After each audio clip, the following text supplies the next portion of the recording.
tanteragna tokoa ny laspartany atao agnatin'ny faritany Tildiana amin'ny mois d'avril ny 6 au 10 avril 2021. Lasy partany zay lasy fiofagnana ho an'ny mpiandraikitra miatrika dingana fanomanagna sy dingana fanaterana ary koa ireo loambondrona isam-pivondrona. Zay zany io lasy io. Ny fanomanagna araka le fagnotenegnana napetrakanao teo amin'ny ankapobeny dia efa agnatin'ny fagnomagnana am'izao fotoagna zao antsika miresaka zao. Ny toeragna moa zany dia Ambanja, Antsakomanondro, Ampondrabe, Mahamany. Io zany ny toeragna zay agnatanteragna io lasy io.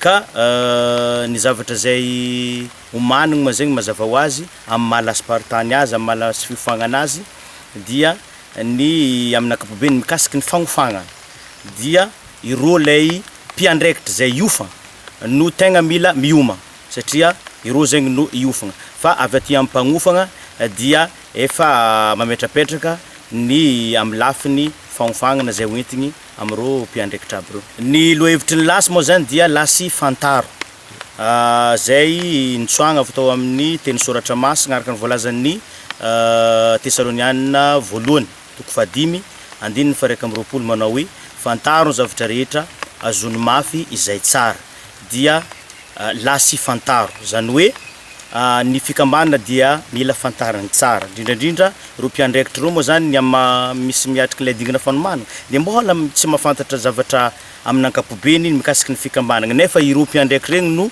magnabe lay ankisy ny tanora agny amin'ny isam-piangonana agny amin'ny isam-pivondrona dia mila mamantatra tsara mikasiky ny fikambana misy zavatra tsara ao amin'ny maha namorogna ny mpamorogno azy amin'ny maha fagnabeazagna azy dia tegna misy zavatra tsara ao ka mila fantarin'ireo mpiandraikitra aby ary zay no entigny magnatanteraka io lasy io dia mampafantatra ka ireo mpiandraikitra zany no mamantatra hoe fantaro ny zavatra rehetra zay aty andasy fantaro ny fagnofagnana zay hamezagnanao dia hoentinao magnabe ny ankisin'ny tanora agny amin'ny isam-pivondrona eo anivon'ny scotisme aty eto Madagasikara. Intagniny ny isam-pivondronana ny isam-paritra agnatin'ity faritany Tildiana ty ny am'izay fagnomagnana zay lasy fantaro zay tanterantsika ao Ambanja amin'ny 6 au 10 avril ho avy zao.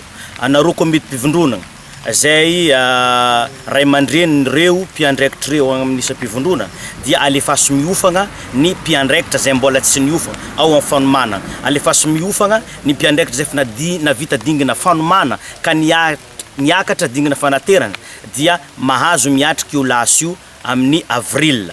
Ianareo no ray aman-dreny, ianareo no miantoko mampandefa ireo ka alefaso. Ho anareo mpiandraikitra zay tokony hiatriky ny lasy miomagna aloha andeha lasy, aloha andeha iofagna fa amantatra atsika fantaro ny zavatra rehetra ary iezagna ny ampiakatra ny lentany io lasy io araka zay tokony tanjogno sy ny zavatra zay kendren'ny fikambanana ty eto Madagasikara.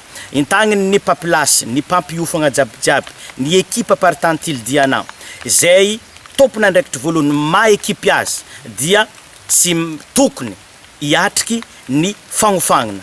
Marobe ny anjara andraikitra, marobe ny anjara asantsika ao agnatin'io dia tongava atsika fa misy ny lamigna zay napetraka matoka atsika fa ho vita ny laspartany Tildiana zay mitondra ny lohevitra hoe lasy fantaro amin'ny taona 2020.